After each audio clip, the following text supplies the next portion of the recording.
What was the verse? Second Peter's 2 in no, that's not it. I'm gonna grab this precept real quick. This is James 5 and 11. No, 5 and 12. But behold, all things, my brethren, swear not. Oh, it's a lot. It is 11. It's a lot. Now I'll start from 10. James 5 and 10. Take my brethren the prophets who have spoken in the name of the Lord Yahweh by Shem Shai for an example of suffering, afflictions, and of patience. Behold, we count them happy which endure. Ye have heard the patience of Job, and have seen the end of the Lord Yahweh, that the Lord Yahushua is very pitiful and tender, and of tender mercies. And it said, remember the patience of the prophets and of Job, all the hell they was catching. I know. Grab 2 Timothy 2 and 3. Yeah. You know, in that one too, they were giving who was talking? James there. Yeah, James was giving exaltation to the sufferings that they were going through for the Lord. You know, because that's what the righteous will do. You know, the righteous, when they have to suffer something for the Lord, they're not going to take it and complain about it. You know, they're going to take it and see it as a proof of being in the faith. You know, the Lord is throwing a test your way, and whether or not you pass it, you know, that's something you glorify Him about. You know, that's in Jeremiah, I think 9 something, or 23, whichever one, but I think 9 and 23. The Lord, you glory in the Most High power. You glory in Yahweh Yahushua, not in yourself. Whatever comes upon you. You know, that's why in order to be a soldier, you have to belong to an army. You have to belong to a commanding general. You know, it ain't Yahana. All right, it's Yahweh Yahushua. That's our commanding officer. That's our CO. All right, that's our petty master chief, I think it is. All right, that's our field marshal, the Most High and His Son. Those are all our higher ranking officers. You know, this is His army. We ain't standing out here because this is something to do. We're standing out here because we were called from the foundations of the earth. We came from whole different backgrounds and places, and came together to come do this work to help wake our people up, so we can get the hell up out of here. Because leave it up to you niggas, we'd be out here forever. You niggas just want to roll around in a 22-inch fucking Benz all damn day, or go somewhere and party with a bitch. You know, that's what you people want. But the Lord isn't bringing that. He's bringing up His army again. The tabernacles of Jerusalem is coming back. You know, one of His titles is Lord of Hosts for a reason. All right, the Lord of Armies. Come on, Lord Sabaoth. I ain't saying the Lord is sitting around and not doing shit. The Lord of Armies. The Lord brings destruction. All right, when He comes, and He uses His men to do so. But you got it. Oh yeah, get that. I'll get that. 2 Timothy 2 and 3. Therefore, endure hardness as a good soldier of Yahushua Messiah.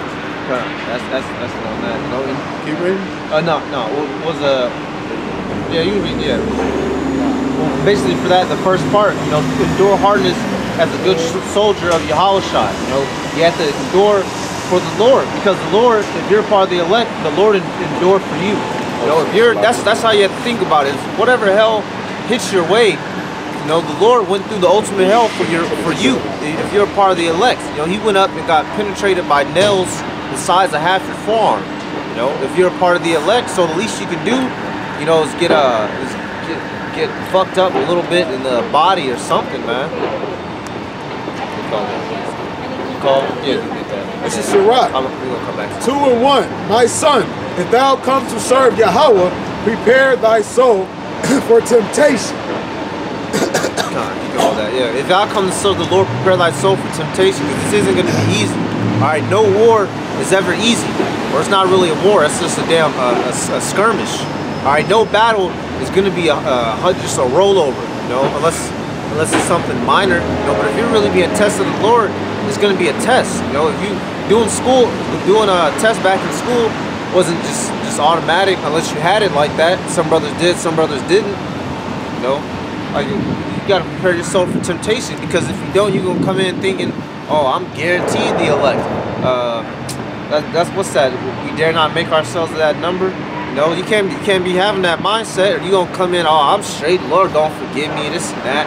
Man, I ain't gonna, next thing you know, you off back in the world, like that rapper we saw, that dude, you remember that video? I'm gonna eat her camel. Yeah, some dude from a fallout from GMS Charlotte.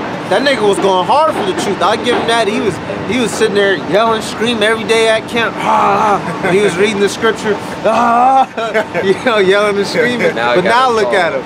Now we back in the world talking about she told me to eat that camel toe, so I'm gonna eat that camel toe, man.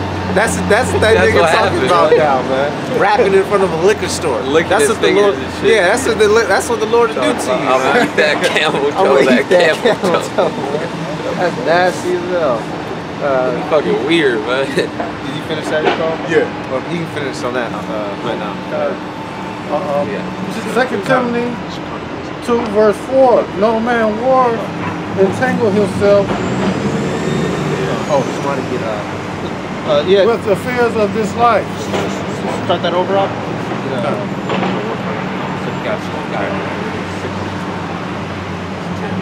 Yeah, 10. No, repeat that again. It said warfare in there. 2 Timothy 2 and 4. No man that warreth entangle himself with the affairs of this life. No man that warreth entangle himself with the affairs of this life. When you out on the battlefield, you can't be thinking about how good a fucking honey bun would be right now. You gotta stay focused on what your objective is. Like the brother did a video, that just reminded me, you have to stay focused on the truth no matter what's going on. You know, you might have a minor distraction here or there, but ultimately what's keeping you well rounded is this truth. When you anchor yourself down every night, you know, or whenever you have time to chill and sit back and think, you gotta be thinking about this truth in one way, shape, or form or another. All right, if your head isn't always in these scriptures, you'll get disillusioned by anything else in the world. All right, you're a turntail out here. You're a turncoat. All right, you can get swept up by bullshit. You gotta stay based in these scriptures right here, like a good soldier. There's more on that, on. 2 Timothy, no, same verse. He that may please him who hath chosen him to be a soldier. In doing that, that's how you please the Lord. You know, the Lord is happy when we're doing what He tells us to do. When we're back keeping His commandments. When we're back having faith. When we're praying unto Him. All right, when we're giving charity and alms to the brethren like He commanded us, that makes Him happy. All right, when we're staying studied up and diligent in His word. All right, those are things that the Lord looks down upon in happiness. Not the things that we used to do back in this world. Colossians 2 and 7. Rooted and built up in Him, and steadfast, and stable in the faith as ye have been taught. He said taught, abounding therein with thanksgiving. Got to stay stable in the faith that you've been taught, and with Thanksgiving, not talking about what's coming up, talking about the actual giving. You know, charity. You know, that's, you got to stay stable and locked in. Like possibly saying, keep wired tight at all times. Wired tight at all time. You got that, and then on your soul, what you got? 2 Corinthians 10 and 4. For the weapons of our warfare are not carnal. The weapons of our warfare are not carnal. Going back to what the brother brought out, how every man that war, you know, our weapons of war isn't going to be physical. And you don't. Okay. The weapons of our warfare aren't going to be physical. You know, as of right now, we're not given that power yet until the Lord returns. So while the weapons that we have to war with is this truth. All right. How do we fight off the demons? You know, staying in these scriptures. How do we fight off these wicked people? Being as wise as a serpent, as harmless as a dove. Because we don't. It's not our time yet to get physical. Because if we did, we'd get shot down in about 15 minutes. You know, but when that time comes, we're going to be unstoppable if we're part of that number. But mighty through Yahweh to the pulling down of strongholds. So even though our weapons aren't physical, they can still pull down strongholds through Yahweh Ba'Shem Yahweh Shai. All right, we can go up to the top fucking astrophysicist with this truth and fuck his day up. He'll have a bad day, go home, scratching his head and shit. Man, those fucking Hebrews, man. What happened in Chicago? Yeah. There was some guy that was out there, he was an atheist. You know, he was talking shit about how he didn't believe in the Bible. And we brought out how we're the true children of Israel. And he was, I think he went to school for something along that. And he had asked his question. And the question was on the lines of the same technology that's used in the RFID chip.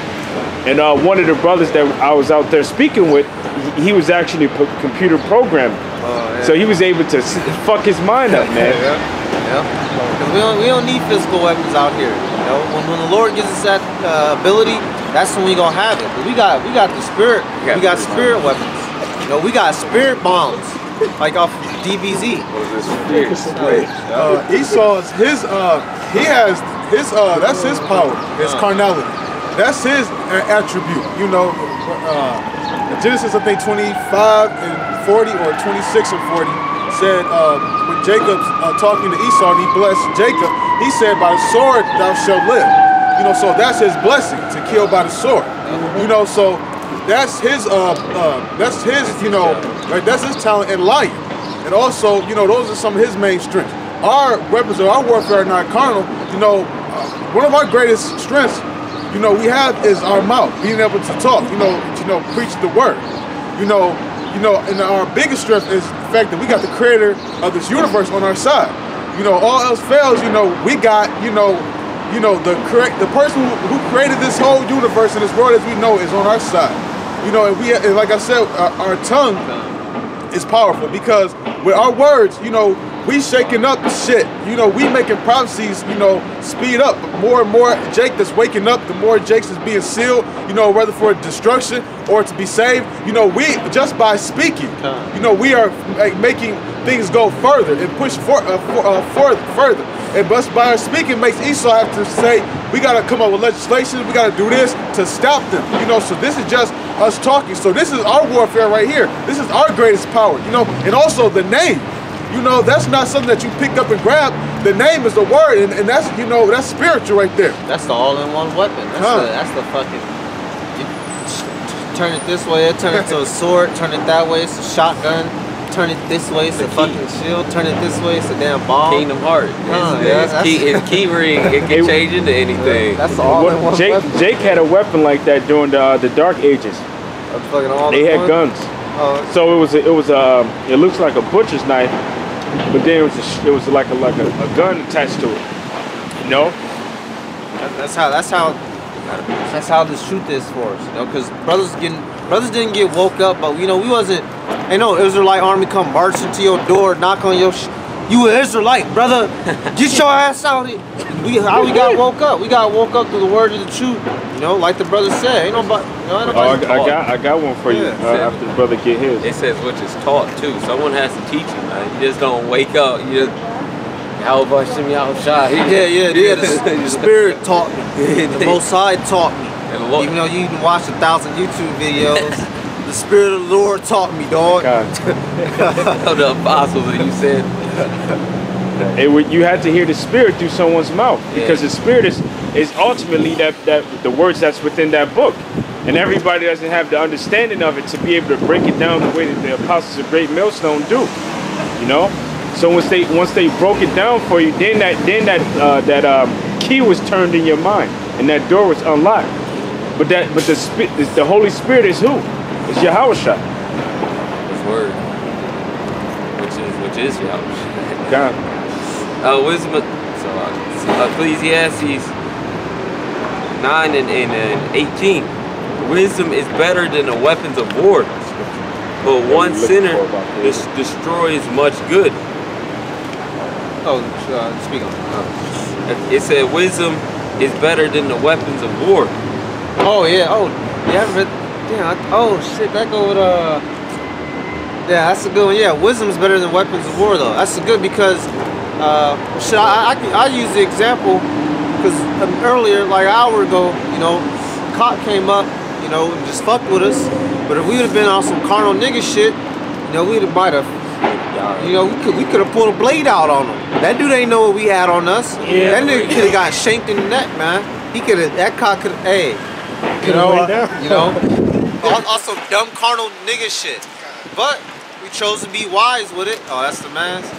That's the mask. Man, where were you at? See, that's another one. Hey, that's a prime. Hold up. That's a prime example. That's a prime example. That's an officer that just drove by. We spoke to him not too long ago. He just drove by, waved at us. Now we could have been carnal with that dude, you know, but we gave stuffed him, his ass out. But, yeah. Hey, if we had him in a circle, we could have been like, hey, you know what? This for Trayvon Martin. Got to stop his But we giving him wise words out the scriptures, because that's better than weapons. Because now that dude, let's say martial law breakout. All right, we out here. You know, somebody might try to come kill us. That dude might come shoot a nigga in the back of his brains and save one of us out here. You know, anything like that can happen. We don't know. Not saying it will, but something like that could happen off of weapons of wisdom and not physical carnal ones. Because you can beat a dude's ass all day, man. You can fucking curb stomp a dude. You can knee his eyes in, and he'll still think he can fuck with you. But you give him words of wisdom, he'll leave you alone. You know, he won't want to mess with you anymore. This is Proverbs. Hebrews.